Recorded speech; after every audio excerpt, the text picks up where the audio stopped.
Welcome to my not Christmassy Christmas themed live stream. So first of all, I'm going to move this little dialogue box out of the way here so that you can fully appreciate what I have behind me here. So if you aren't aware yet, I am working on some big changes for the channel. So I have several things in the works going on at the same time.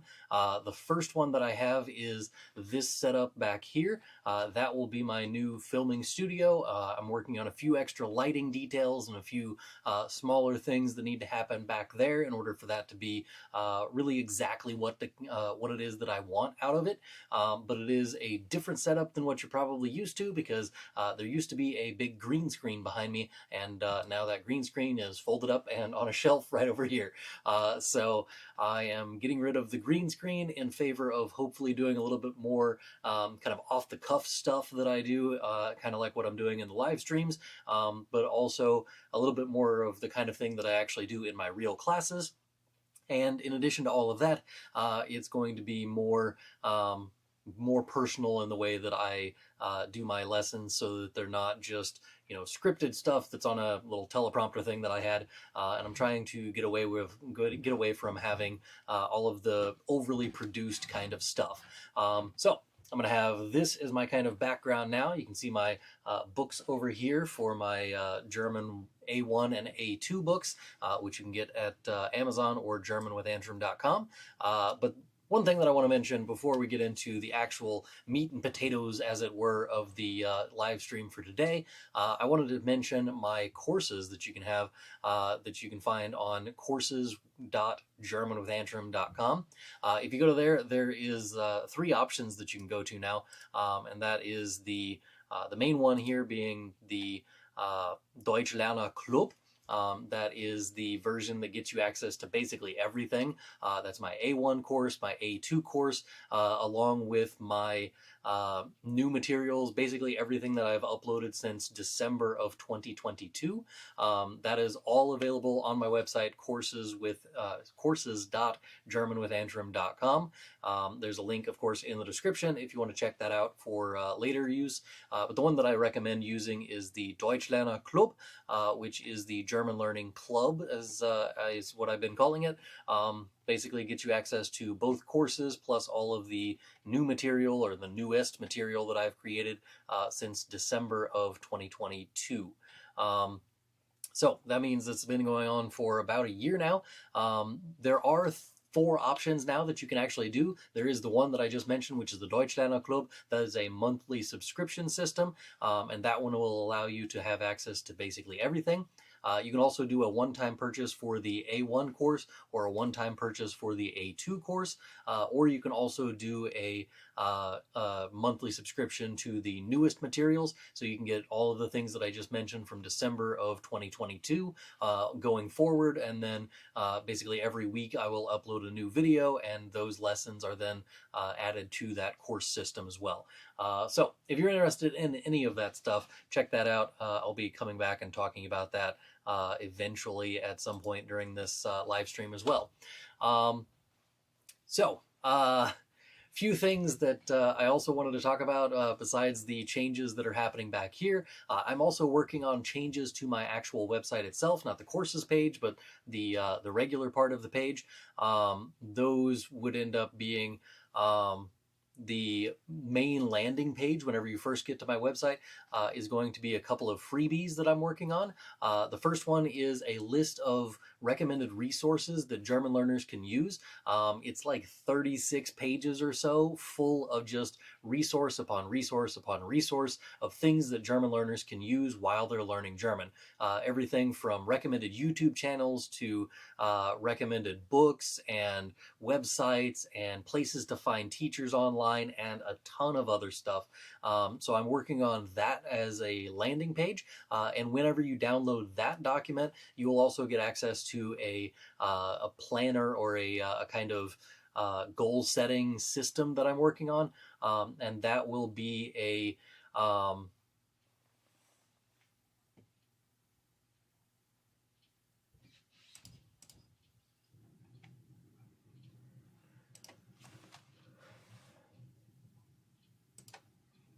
Sorry, we have a moron in the chat, so we're gonna remove that person.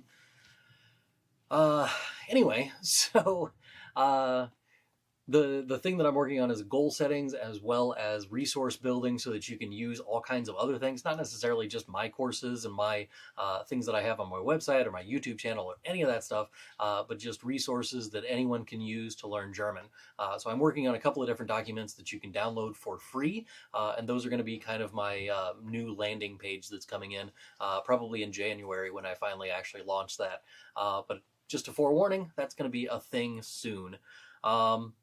Anyway, so let's get into the questions that I've gotten so far. I did have one person who asked me what the most German place within the United States was. And so I did a little bit of Googling, and I found that there are lots of places in the United States that would like to claim that they are the most German thing that's ever been German in the world. So let's see if I can do a little screen share here. Let's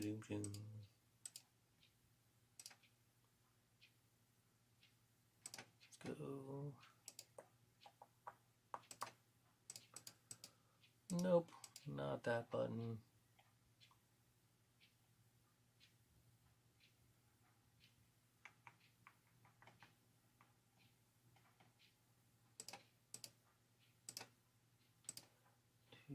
Window, Windows Server, desktop. Sorry, probably should have actually figured out how that works beforehand instead of just doing it during the live stream. That's silly. Let's go with none there, this thing. All right, let's just do it this way. So, this website, hopefully you can see all of that. I'm not entirely sure because I can't both see my live streaming software and this website at the same time. But the first thing that comes up whenever you Google what is the most German place in the United States is a place called New Ulm, which I would assume that they meant Neu-Ulm, meaning like it's a new version of the city of Ulm in Germany. And it says, according to this, in 2000, as the census, it was considered to be the most German town in America. And that means that the most people in the city apparently had German ancestry of some sort, and they claim to be very Germanic in that way. But if you go to the rest of the website and you start to look at like the about them and you see like pictures of their town and stuff, it doesn't look that German. Like, if I'm like looking at pictures of just this town called Neu-Ulm, it's in Minnesota, I would not consider that to be the most German thing that I have seen. Herman, Missouri is a close second in the bottom of the list, I would say. And this town is, again, not very Germanic in the way that it looks. There are several buildings within the city that do look Germanic, but there are lots of other places that are not Germanic. The thing that makes this place German, in a sense, is that it is full of German heritage. It is full of German people or people who immigrated from Germany, their grandparents or their parents or whatever. They came to Herman, Missouri. It does look a lot like the Rhine River Valley, so it looks very similar in kind of the geography, kind of the weather. If you just looked around at the landscape, it would kind of look like Germany to me. I've been there, and I plan on actually going back. They have a Wurstfest or a sausage fest, which sounds odd to say in English, but a Wurstfest that they put on every year. And this festival is to celebrate sausage, and it includes a wiener dog race and a bunch of other random stuff and lots of German related things. So I plan on checking that out this year. Hopefully, it's like the week before Easter. I'm hoping to film some stuff while I'm there and maybe do some videos with some of the locals about how German the town of Herman, Missouri is. There are actually lots of people in Herman, Missouri that still speak German, which definitely lends itself towards getting that award of the most German place in the United States. There's also one that came up whenever I was Googling things around, which I feel is much more German than the other two on the list, but only because their website is literally like built around the idea that this place is, if you wanted to see Germany without leaving the United States, this would be that place. So first thing on here is a big snowscape, and then you can see in the background like a couple of pictures of some like half timbered houses and stuff like that. But if you let's see, we go to live webcams. What? They got live webcams of their town. That's pretty sweet. So if you look at this town, it looks very, very Germanic.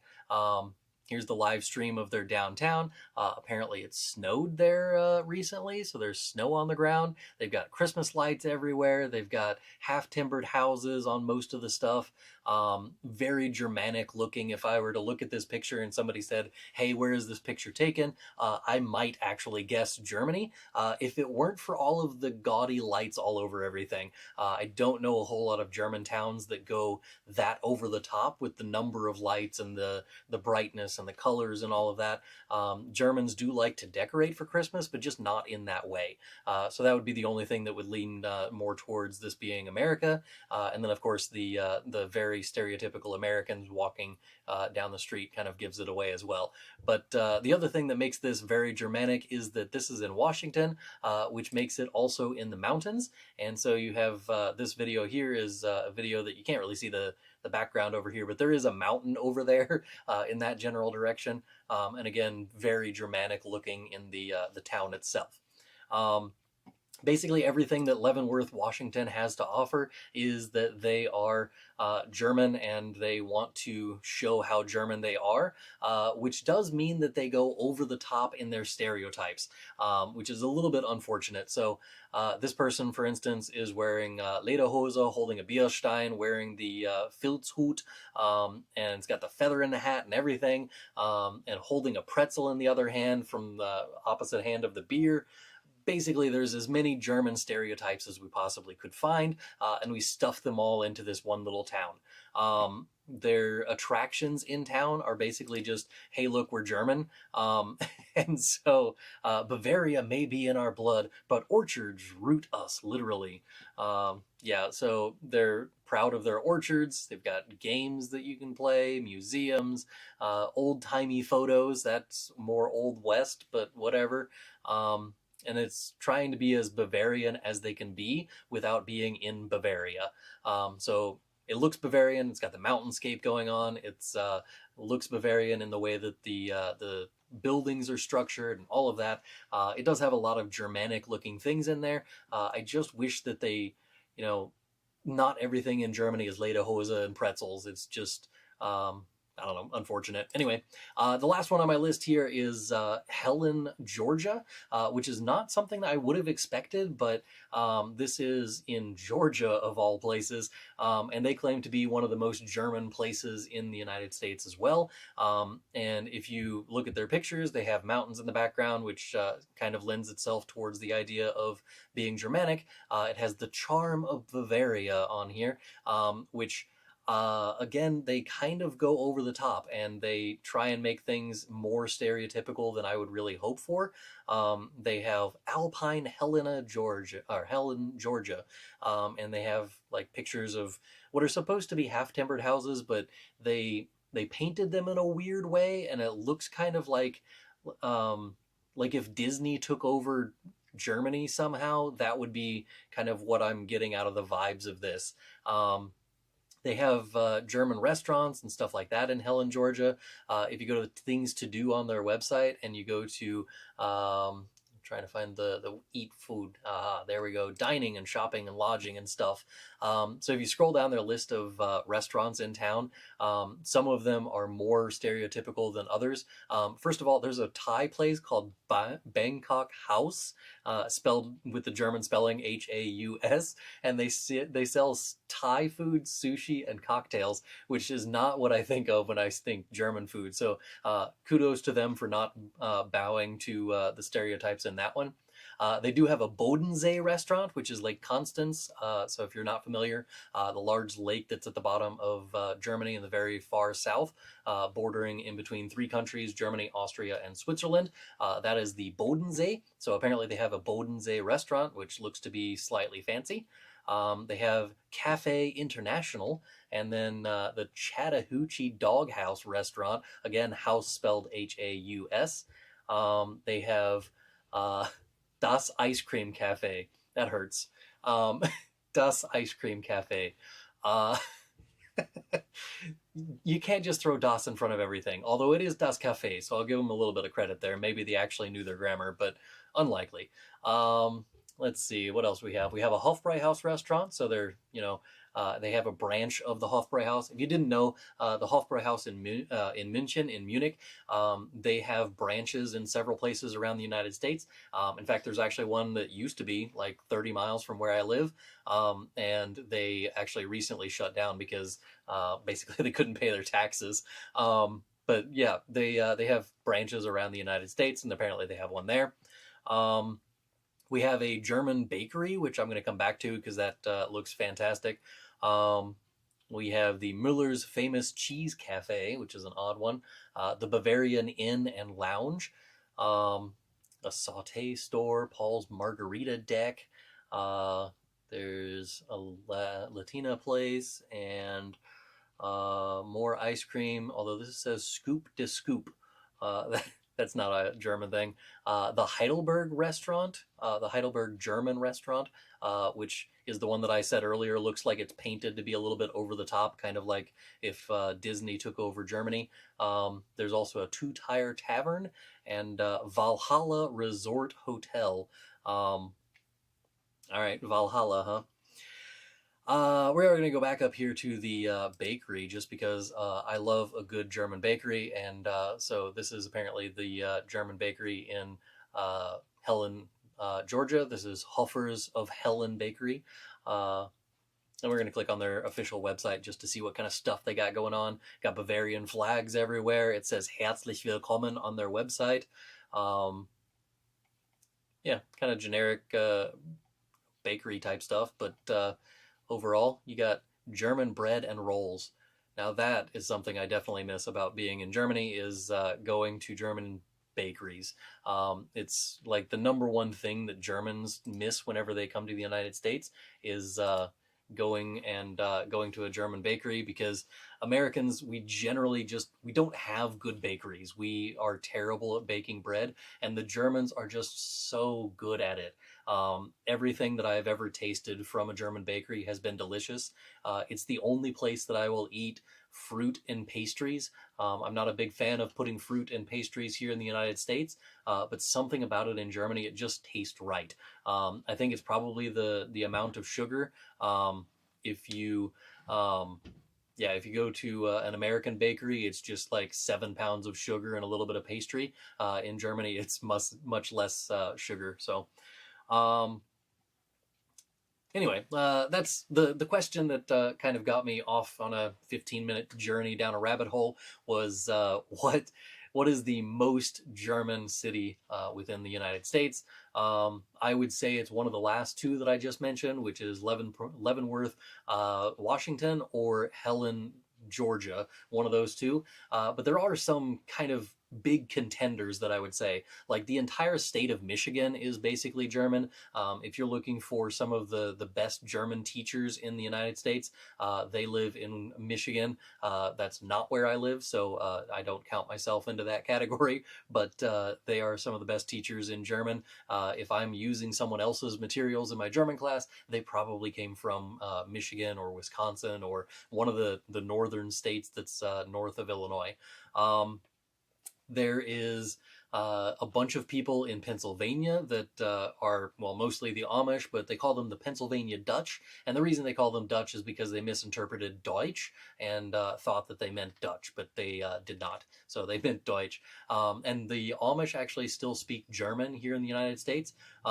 They speak a weird dialect that sounds like if you were to speak German with a very thick American accent, it would basically be that. And that's the the Pennsylvania Dutch German. I can't find any good examples of it online, and I really don't think that the Amish are going to let me film while I'm at Amish Town or something to get them to show me how their language works. But it is like I've been around enough Amish people that I can hear them speaking the German dialect that they speak, and I can understand it, but mostly because I understand both English and German, and as a result, I can understand them.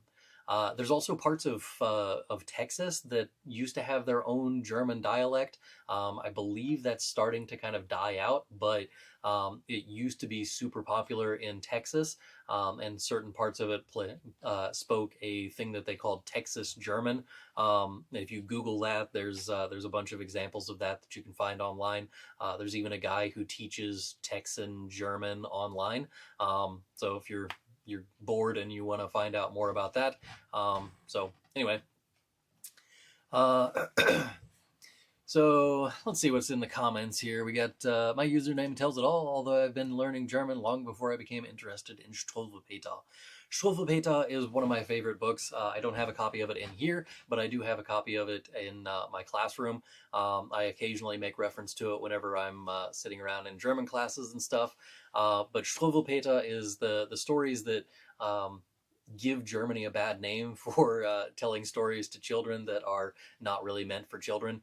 But these are stories like the one that showed up in Family Guy with the guy shows up out of nowhere and cuts off some kid's thumb because he was sucking his thumb. That's on the list of Struwwelpeter. That would be the, I believe it's the Daumenlutscher is the name of it. But that's the story of the thumb sucker.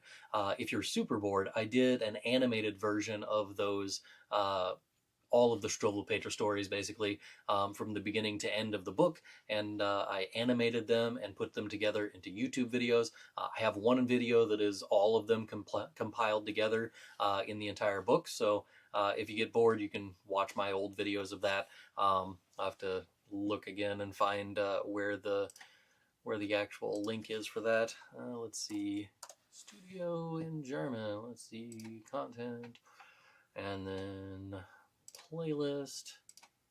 Well, actually, I just go to videos. Struwwelpeter.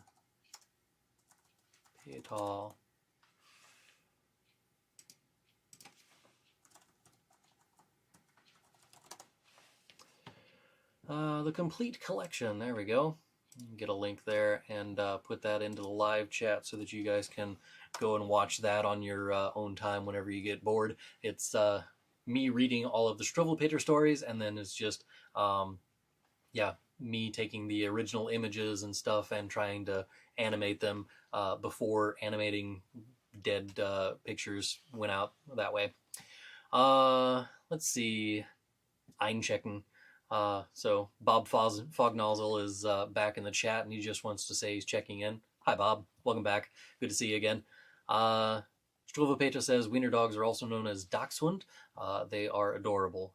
Yes, they are known as Dachshund, which comes from two words. We have the word Hund and the word Dachs. D-A-C-H-S. Dachs is a badger, and a Hund is a dog. So they were originally bred so that they could be short, so that they could fit into a badger's hole and then kind of grab the badger and pull them out so that the hunters could hunt them. But that's kind of where they became the weird little dog that they are. But in German, they don't generally call them Dachshund anymore. They call them a Dackel. But I'm not entirely sure why that is. But yeah, it's called a Dackel nowadays. D-A-C-K-E-L.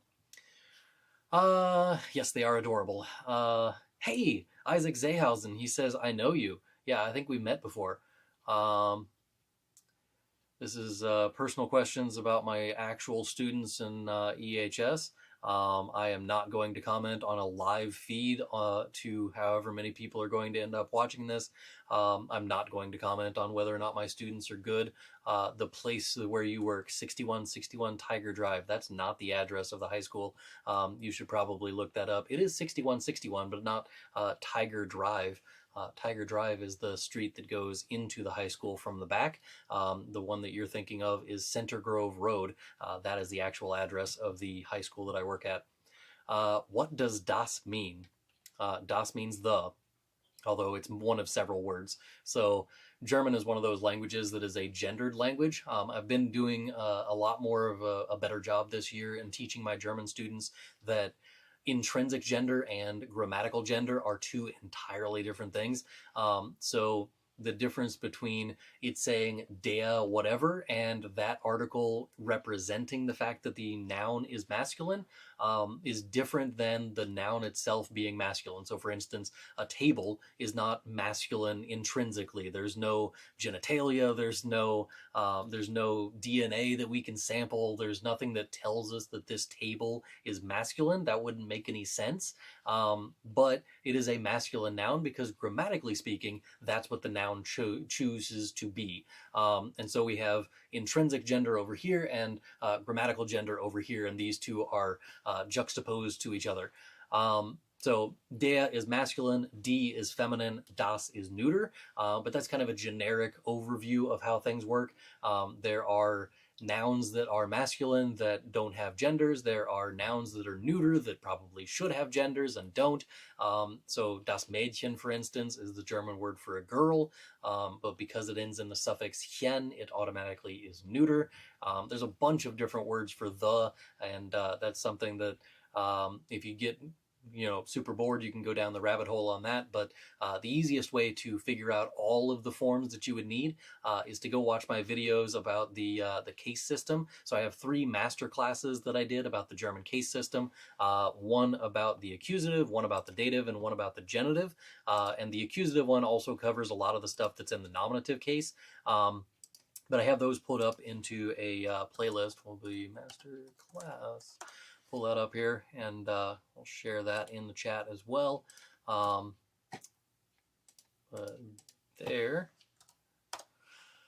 There's the link to my master classes. That will cover all of the German case system. So if you are really wanting to get a bird's eye view of everything you ever need to know about the German case system, there's that. I'm actually working on an updated version of those where I take all 3 of them, add in an extra one for the nominative case to make it 4, and then make all 4 of those into one really long video, and then turn it into a book similar to what I did for those books over there. And though these books, or this book, I guess, would be basically like masterclass in the German case system or something to that effect. I haven't worked out the title in my head yet, but I know where I'm headed with this. I've recorded some of the video, I just haven't recorded all of the video. I'm hoping early next year, somewhere like maybe March, I might have at least the video done, if not the book done as well. I've got over here on my wall, you can't see it, but I have a goal setting thing that I've started doing over here, and part of that is including when I'm going to be writing my next book. So I have these 2 books, that's the A1 and A2 books, but then I also am planning a B1 book, and then also these master classes about the German case system. So be on the lookout for those. Let's see. Das means the, but it's for neuter words. Yes, that's true. Der is for masculine words. D is for feminine words. Yes, that's true. X says, I just discovered your channel. Really enjoy your videos and just want you to know that what you do really helps a lot. Keep it up, man. All right, thank you very much, X. It's very nice to hear. I'm glad you joined us, and welcome to the stream. Hallo, ich lerne Deutsch seit 4 Monaten. I've been learning German for 4 months. It's not bad for 4 months of learning German. Ich lerne seit 4 Monaten Deutsch is how I would personally phrase it, just to put the time before the direct object. But otherwise, yeah, your German is doing quite well, so, good for you. Bob Fognozzle says, I am Pennsylvania Dutch and not Amish. My grandfather spoke PA Dutch. Yeah, sorry, I didn't mean to conflate the two. The Pennsylvania Dutch and Amish are separate things, but the group that was originally named Pennsylvania Dutch was kind of Amish. And so not everybody who is considered Pennsylvania Dutch is still Amish, but most of their ancestors probably would have been. So yeah, sorry, I didn't want to conflate those two, Bob. Noah Suarez says, bist du in Deutschland geboren? Nein, ich bin nicht in Deutschland geboren. Ich bin in Amerika geboren, so nicht weit von hier, so in Effingham, Illinois. Und das ist ganz in der Nähe, 90 Minuten von hier weg, 90 Meilen oder so. und ich wohne in den USA. Ich wurde hier geboren und ich werde wahrscheinlich hier sterben. So, ich unterrichte Deutsch an Edwardsville High School in Illinois. Das ist ganz in der Nähe von St. Louis, Missouri. Und ja, ich unterrichte seit fast 15 Jahren jetzt. So, ich habe 2009 angefangen zu unterrichten und jetzt unterrichte ich immer noch Deutsch 1 und 2 hier. Und hoffentlich werde ich irgendwann Deutsch 3 und 4 unterrichten, aber noch nicht, denn man muss einen Master dafür haben und ich habe keine Masterarbeit gemacht. So, ja, okay. So, if you didn't follow along to the German ramblings just now, basically I said that I was actually not born in Germany. I was born here in the United States, not too far from here in Effingham, Illinois. Effingham is basically, if you threw a dart at the middle of Illinois, that's where it's at. It's smack dab in the middle of the state. It's what we would call flyover country. It's a nice place to stop for lunch. It's not a place that I would stay for very long. It's great for restaurants and hotels. So if you're looking for a place to stop for the night, that's actually not a bad choice. But it's not great for any of the citizens involved. But anyway, so that's where I grew up, is around that area, and moved down to Edwardsville back in 2009. I started teaching German here at Edwardsville High School, and yeah, still teaching German 1 and 2 here. But yeah, not born in Germany. I did have, I thought there was a comment up here that asked where, yeah, something about where I am from in Germany or something to that effect, but I guess that has been changed on here. I don't know. Anyway, yeah, I was not born in Germany, and my ancestry is mostly also not German. If you couldn't tell from the last name Antrim, Antrim is a county in Ireland, so I am mostly Irish. I do have a little bit of German in there, but I think that's maybe like a quarter. I don't know. I haven't done one of those 23andMe tests or anything because I really don't care that much. But yeah, if you're looking at my ancestry, it's mostly Irish. Anyway, that's the list. End Q&A. This will remove all questions in the question list. Oh, well, I don't want to do that. There's just no questions in the question list. Go to the channel.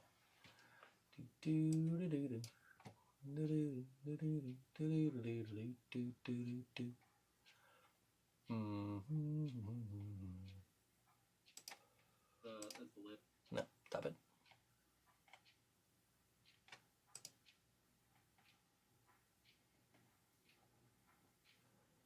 Not anything interesting going on over there. All right, well, in that case, let's go over here and go to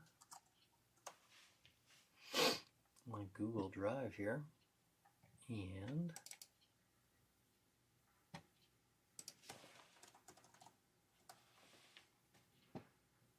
to look up some fun stuff as a sneak peek of some things I have in the works. All right, so gotta go back to the display capture thing. There we go. All right, this page. So I told you that I was working on an ebook kind of thing where you can download this for free, and I had somebody design it to make it so that it looks pretty and stuff. But this is a list of resources for German learners. I think it's like 38 pages, but one of those is the cover page, so I don't really count that. And the second one is how to use this guide. It basically tells you a rundown of what it is that I put in here. I got a thing in here about goal setting, and you can download my goal setting template that I made, which is very similar in the way that it's formatted because I hired the same person to format that.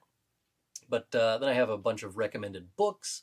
I have a bunch of recommended YouTube channels. Then I have recommended websites that you can go to for various reasons, grammar lessons and flashcards and general, German learning content. And then also where you can go to watch German content, including movies and other things that you can watch online, and then find a German teacher. So whether it's italki or Lingoda or my Deutschlerner Club, whatever version of things you want, that is kind of a quick rundown or a sneak peek at the thing that I have for my resources page.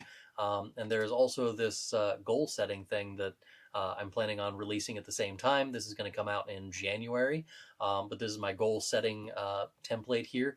It goes over, a little bit of how to make goals, what kind of goals you should be making, goes over some details about SMART goals, give you an example of what kind of SMART goals you should make, and then I have a spot where you can make your own SMART goals, and then kind of a template that I would use for that, and then also what kind of things are you going to use in order to use the writing and reading and all of the different formats that you need to learn in order to learn German properly. So let's see. Bob Fognozzle correcting me again. Actually immigrated in 1630 from the Palatine. We are not Amish before or after arrival. Both my father's parents were Lutheran. About 12 generations of just regular people lived in Berks County, Pennsylvania. The family immigrated, not me. Okay. So yeah, basically people from Pennsylvania who are of German descent get called Dutch, even though they're not Dutch. Thank you, Bob, for the clarification on that. Anybody got any questions? Anything that they really need answered pressingly? Otherwise, I'm going to go over to my YouTube comments and see if there's anything over here that needs to be addressed in this comment section here.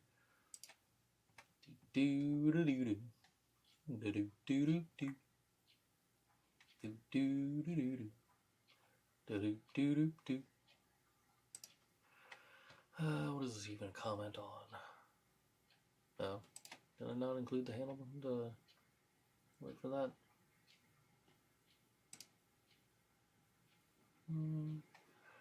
Oh, yeah, I didn't. How about that? All right. There's just one person complaining about the fact that I didn't put the article next to the German word for handlebar. Let's see. There's a couple of people on here who think that I look like Homelander. If you don't know who Homelander is, it's from the series The Boys. I think it's an Amazon Prime thing. But it's basically like what happens if Superman wasn't a decent human being and everything was done for publicity. But I don't think I look like Homelander. I could be wrong, but pretty sure he's got hair. And I'm pretty sure he has a dimple chin, and also he has whiter teeth than me. They are also straight teeth, and yeah, he's generally just better looking than me. But thank you, I guess. I'm not entirely sure. That could also be a Aryan Nazi kind of thing if you're looking at it from the lens that I usually do when I watch the Boys, is that Homelander kind of strikes me as the very stereotypical blue-eyed blonde-haired German. So not entirely sure that that's what they meant, but that does yeah, that kind of has that connotation to me. That's the question that I had about what's the most German place in the United States. Let's see. Yeah, what kind of cookies are used in that cookie press that I made? The Speculatius are very similar in the way that they're made. They are used with a similar press, but the kind of cookie that is used with the press that I posted, if you haven't seen it, there's a post on my YouTube channel that shows, let's see, I'll pull that up here. I posted a picture of this cookie press, and it's basically like you take a cookie dough and you smush it into this little Play-Doh kind of thing, and it makes your cookies have a little house with a sleigh in front of it. But I bought this while I was in Herman, Missouri last year, and then used it to make gingerbread cookies this year. The type of cookie that actually goes with it is like, there's only like 3 ingredients. It's like water, egg white, and sugar or something like that, and they don't really have any flavor at all except for kind of a mildly acidic flavor. To me, it's just like I don't know. They're kind of gross. I don't know exactly how to describe them, but I also don't know the name of the cookie that goes into them. But I'm just not a fan of them, so I didn't actually make any of those. Um, let's see other comments on here. What else we got? Um,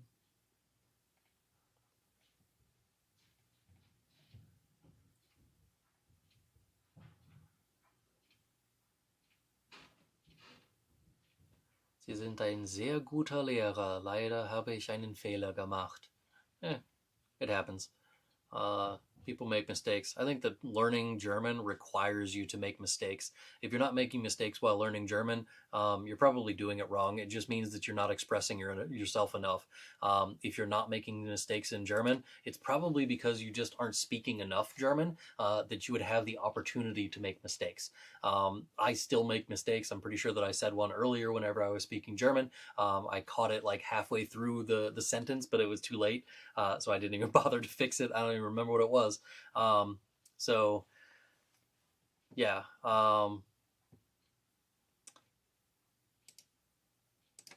Let's see. My favorite Grimm fairy tale is Die Bremer Stadtmusikanten. Yeah, I'm not really a big fan of that story. Mostly just because, like, every time that I watch it as a play, I think it's mildly irritating just to listen to. But if you're not familiar, Bremer Stadtmusikanten is. There we go. I actually have it in this book here. It's the Die schönsten Märchen. The Bremer Stadtmusikanten starts on page 23 here. And let's see, it's like 4 pages long. It's not terrible. But it basically is a story of a donkey who gets his owner doesn't want to keep him anymore because he's no longer a good donkey and like can't pull a cart or whatever. And so his owner is going to kill him. And so he decides to leave instead before the owner comes and gets him. And so he takes off down the road. He meets up with a dog and a cat and a chicken, all of whom also are going to be slaughtered by their owners for some reason. I guess it's just, old German fairy tales that if your animal was no longer useful, you would just kill it. I don't know that I would do that to a dog. But anyway, so that's on the list. They go on and they all try and convince each other that they're going to go to Bremen and become city musicians.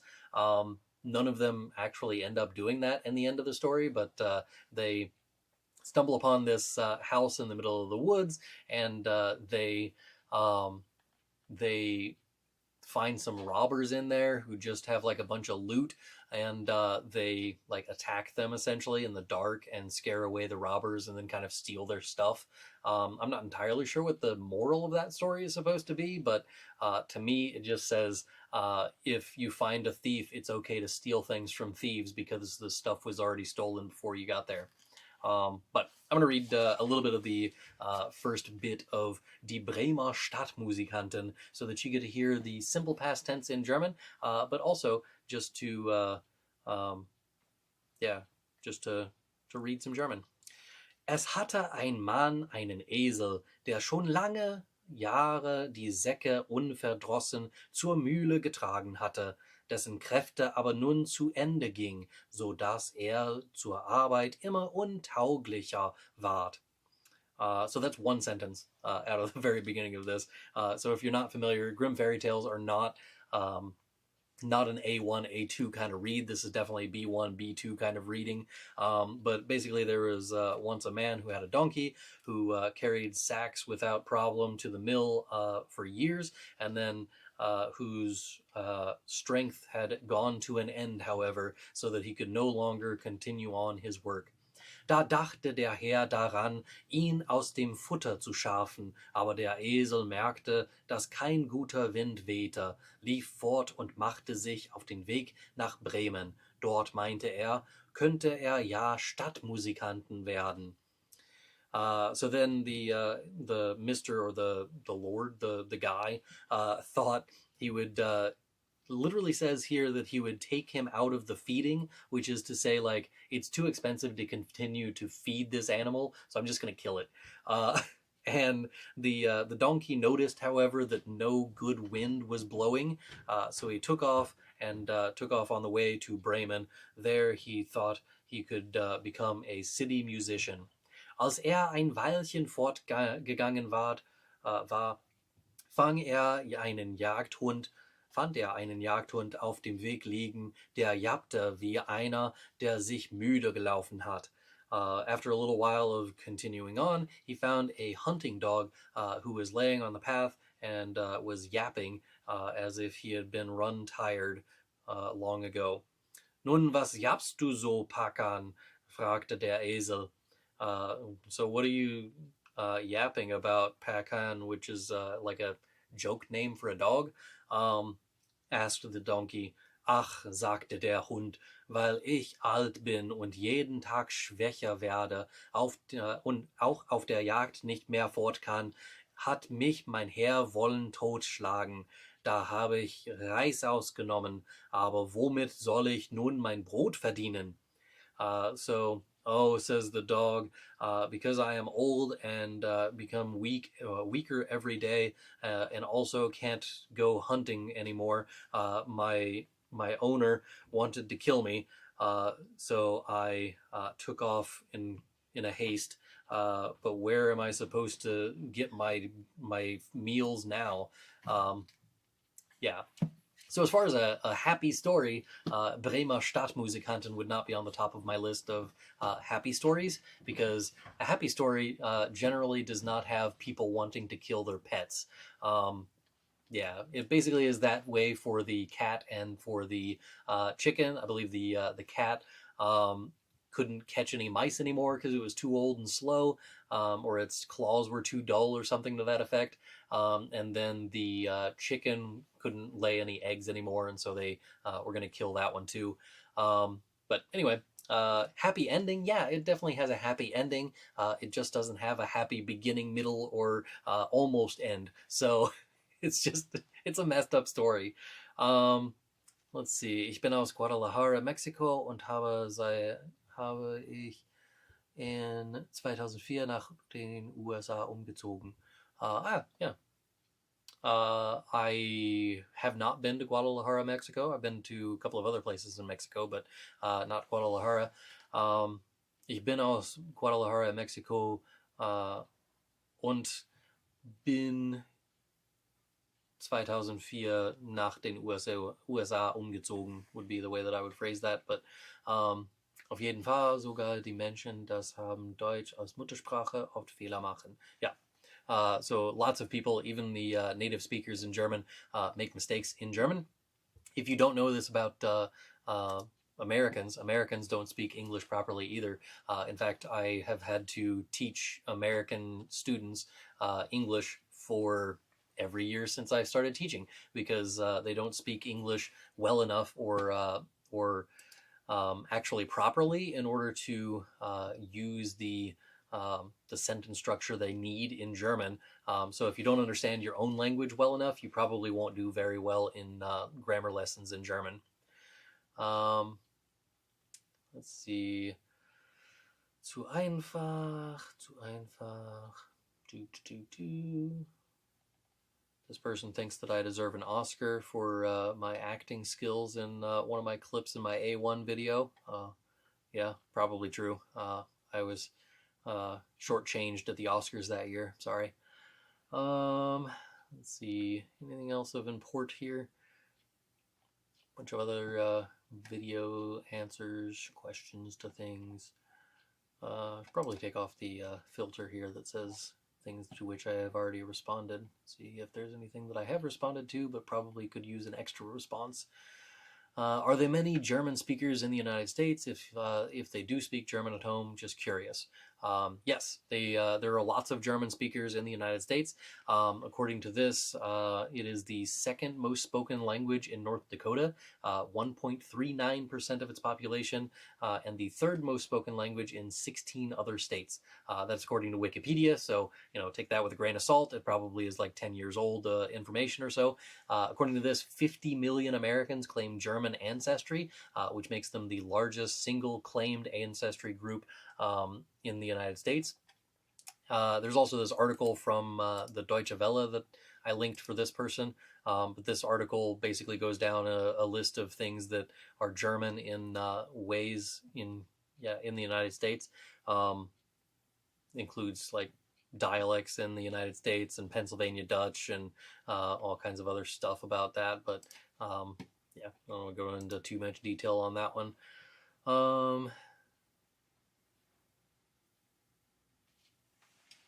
Yeah, saw many places they were selling these little cookie presses right around Bamberg. Yeah, they really are a German thing. My irregular past tense of the Präteritum tense. That video I mentioned that there was modal verbs past tense and haben and sein past tense. I meant that those videos were upcoming, but I do have older videos about those topics as well, so I linked that to the comment to the person that asked about those videos. Let's see, anything else going on in here? No? Cool. All right. I think we're close enough to being at the hour mark at this point. There's not a whole lot of good things going on in the comments or anything, so I'm just going to end this one early. But if you want to check it out, the next live stream that I have is going to be in January. I'm trying to make this so that it's a monthly thing. The first Monday of every month is going to be my next live stream. So in the January one, it's going to be January the 8th or so, I think.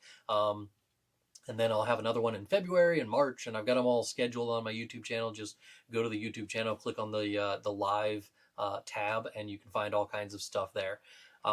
So if you're looking for the next live stream, that's where those are going to be. There's also courses.germanwithantrim.com for my my Deutschlerner Club if you want to join me there and learn some German with me. Let's see. Struwwelpeter asked, I had asked if you had seen the Struwwelpeter film, which also has a relatively happy ending. I was unaware that there is a film about Struwwelpeter. I'm going to Google that right now. Let's see.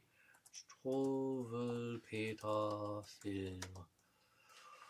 1955. There's also a short from 2010. 1955 film is completely on YouTube for free. It says it's actually 1954.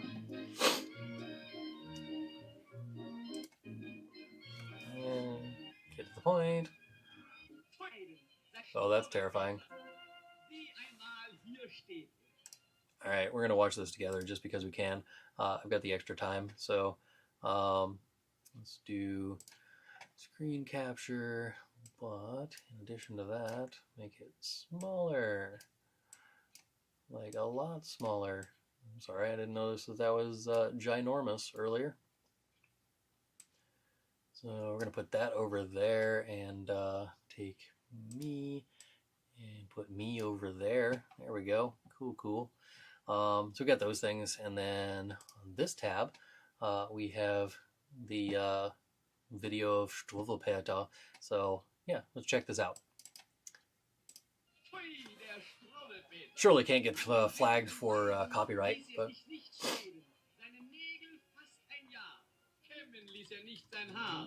Wie isst, geht zu Bett. Findet ihr denn sowas nett? Hüpft herum auf der Matratze, wie die wilde Pantherkatze. Eine Mähne wie ein Löwe, fliegt so hoch wie eine Möwe. Hüpft dann wieder wie ein Floh und piekt vielleicht noch irgendwo. Rechts links geradeaus, stehen, liegen, so ein Graus. Huppt nach vorne, huppt zur Seite. Oben, unten, okay. in die Weite. Steh auf Mensch. I don't remember the introduction to Struwwelpeter being that long. Like the introduction is basically like one paragraph, and it says there once was a kid named Struwwelpeter, and it was because his hair was never combed and he never washed it and he never cut his fingernails. And so the first picture that you see on Struwwelpeter is like this kid with super long fingernails and really messed up hair. But that's what they're trying to reference here. They're just doing it poorly. I don't know why. Ampelmann I don't know what's up with the jumping. fängt jetzt mit dem Strampeln an. Pfui, ruft da ein jeder. Garstiger Struwwelpeter. Wenn der Hans zur Schule geht, steht sein Blick am Himmel hin. Nach den Dächern, Wolken, Schwalben schaut er aufwärts allenthalben. Also, dass ein jeder ruft, seht den Hans, guck in die Luft.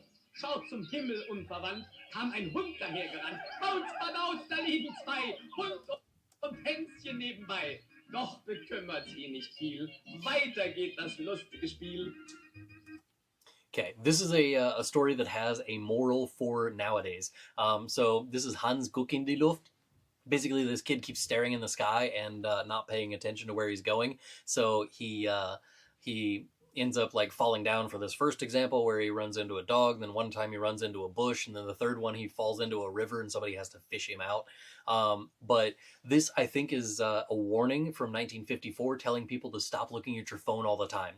So put your phone down and look at whoever it is that's supposed to be having a conversation with you. Look in the direction that you're walking. There are so many times in the hallways at the school that I run into some kid because they're not looking in the direction that they're walking, whether they're turned around talking to their friend walking backwards through the hallway, or they're just like looking at their phone instead of actually like looking in the direction they're walking. It's so irritating. And Hans Guck in die Luft is a great example that helps to remind students not to stare at their phone all the time. While Hans Guck in die Luft was just staring in the sky all the time, now it's Hans guck in das Handy. So it's like, Hans, look at your phone. Don't do that. Stop it. Just put your phone down. Anyway. I'm going to watch this guy fall into a bush and then fall into the river just because. I don't remember Hans Guck in die Luft dancing this much, though.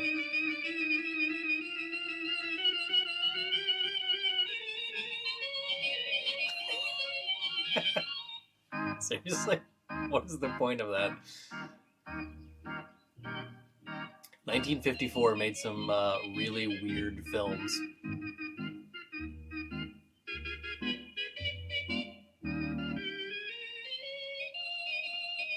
Einst ging an Ufers Rand mit der Mappe in der Hand. Nach dem blauen Himmel hoch sah wo die Schwalbe flog. Also, dass kerzengrad immer mehr zum Flusse trat. Und die Fischlein in der Reih sind erstaunt sehr, alle drei. Halt! Das ist noch gut gegangen. Und die Fischlein sehen's mit Bangen. Halt! Kein Schritt! Doch plumpste Hans stürzt hinab, kopfüber ganz. Die drei Fischlein sehr erschreckt haben sich sogleich versteckt. Doch zum Glück, da kommen zwei Männer aus der Nähe herbei. Sie sehen das arme, nasse Kind. Sie rennen, laufen ganz geschwind. Sie springen wie zwei Känguru auf den pitsch-patsch-nassen Jungen zu. Und sie haben ihn mit Stangen in dem Wasser aufgefangen. Tät's nicht so nette Leute geben, Hänschen wär nicht mehr am Leben. Jeder hat nicht solch ein Glück, dass man ihn bringt an Land zurück. Und wer so unvorsichtig war, bringt leicht auch andere in Gefahr. Hilfsbereit die Männer sind, als wär es für das eigene Kind. Sie ziehen ihn raus mit aller Kraft und endlich ist's geschafft. Er ist gerettet, Gott sei Dank. All right, I'm super curious to see what they do with the story of Paulinchen. There's Suppenkasper. Basically, Suppenkasper is this fat kid who decides one night that he's not going to eat his soup, and he's like, no, I don't want to eat this soup. And his mom's like, well, you're going to eat this, you're going to eat nothing. And he's like, fine, I'll eat nothing. And then the next night, they serve the same soup, and he's like, I'm not going to eat this soup. And then the mom's like, well, if you don't eat this, you don't get to eat anything. And then he just keeps getting thinner and thinner until finally he dies. Like... endlich gar der Kasper wie ein Mädchen war. Der konnt vor Schwäche kaum noch schreien. Ich esse keine Suppe, nein! Ich esse meine Suppe nicht! Nein, meine Suppe esse ich nicht! Des Doktors Blick ist sorgenschwer. Dem Kasper hilft nun gar nichts mehr. Er wog vielleicht ein halbes Lot und war am selben Tage tot. Yeah, so he went 5 days without eating and died. If you didn't know, that won't kill you. 5 days of not eating is called fasting. As long as you're still hydrated, you'll be fine. Let's see. This is the story of. This is the one where the kid leans back in his chair all the time and then falls down. Yeah. So yeah, he always leans back on his chair and all of a sudden falls and rips all of the stuff off the table. Die Eltern sind nun sehr erregt, auch Philipp ist jetzt sehr bewegt. Er freut sich, dass er zappeln kann und spielt nur noch den wilden Mann leben. Jetzt entfleucht. Er ist gut wie der Schnot und die Mauer hilft. Im Feld, da ist nichts mehr, was ihn hält. Nach dem Tischtuch greift der Schrei. I love this slow motion. Fallen Teller, Fleisch und Brot. Vater ist in großer Not und die Mutter blicket stumm auf dem ganzen Tisch herum. Nun ist Philipp ganz versteckt und der Tisch ist abgedeckt. I like the fact that they go to great lengths to try and make it so that they have exactly the same images that are in the original book, so that they can have them like the same pictures of your youth kind of situation. Let's see. Daumenlutscher. So this is the kid where he, if you haven't seen it, there's a Family Guy episode that so showcases this. You're like, German stories are so weird. Check this out. This one's like, hey man, don't suck your thumb. You're like, whatever, mom, I'm going to suck my thumb anyway. And then some guy comes out and chops his thumbs off. The end. So that's that story. And yeah, here's the guy running around with the giant scissors.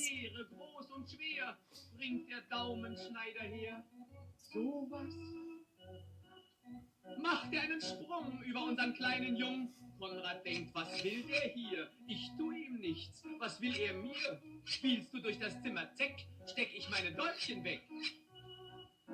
Zick, zack, schnipp, schnapp, Daumen ab, Daumen ab. Gib ihn her, ist nicht schwer, ist nicht schwer. Springt wie ein Heuschreck hin und her, als ob ich ein Sprungbrett wär. Nein, du ulkiges Gesicht, meine Daumen kriegst du nicht. Doch der Schneider springt von Dach. Gleich. Ist's gemacht.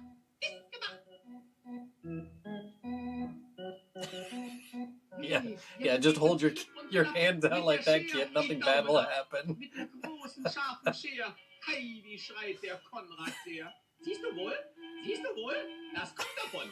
Lutsche nicht, mein kleiner Yeah, Sohn. don't suck your thumb, kid. Als die Mutter nach Haus sieht der Konrad traurig aus. Oh, that's terrifying. So this one is the gar traurige Geschichte von Paulinchen, I think. So this is a really sad story of Paulinchen. Basically, her parents were like, "Don't play with matches, kid. You'll burn yourself." And then she does. In Feuer steht das ganze Kind. Kleid, die Schürze brennt, es leuchtet weit, es brennt die Hand. Why did they have to have? Is that? They just want a doll.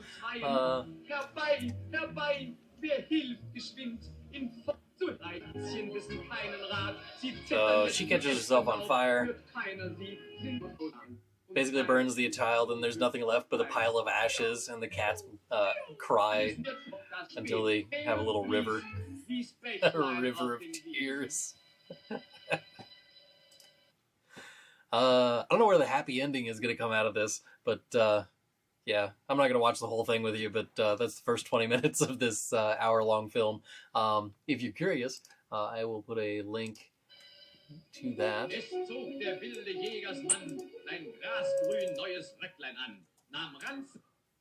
Put a link to that in the chat over here.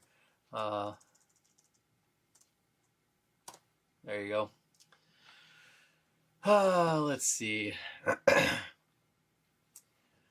Let's see. That film also inspired me to write my own version of the stories, which I also have happy endings. To be fair, it's pretty long. The ending is basically everyone coming together and getting gifts. It was a little too much about this film.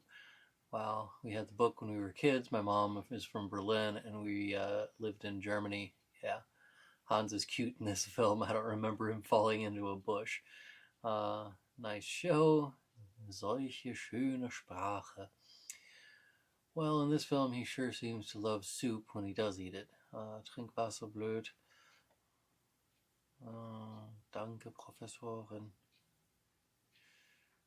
Poor Paulinchen. Cats do look odd. Ich werde Struwwelpeter schauen. Es ist sehr merkwürdig. Yeah. Anyway, enough of that. We're gonna end this thing for tonight. It's been fun. It's been real. I will see you in about a month for another live stream. Bis dann. Buy these 2 books over here and check out my Deutschlerner Club.